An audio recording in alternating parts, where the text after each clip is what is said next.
భగవంతుడు అందరి వాడు. రాముడి కృప లేకపోతే అక్షరం మొక్కరాని మొల్ల ఎలా రాయగలిగింది?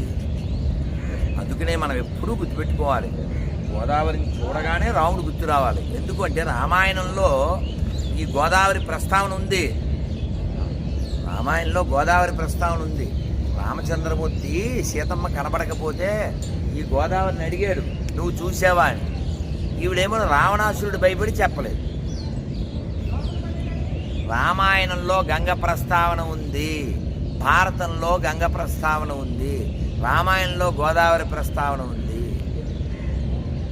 సో మన నదులే మనకి సాక్ష్యం. ఇది హిందూ దేశం, హిందూ రాష్ట్రం అని చెప్పడానికి. ఇది సత్రం కాదు, అన్ని మతాలు కలిసి ఉన్నారు, అన్ని జాతులు కలిసి ఉన్నారని చెప్పడానికి. ఇక్కడ ఉన్నది మూడు రకాల వాళ్ళు ఉన్నారు.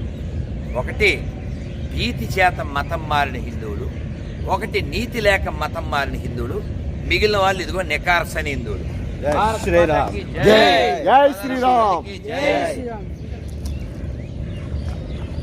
నన్ను ఎవడైతే తిడుతున్నాడో కామెంట్లో వాళ్ళు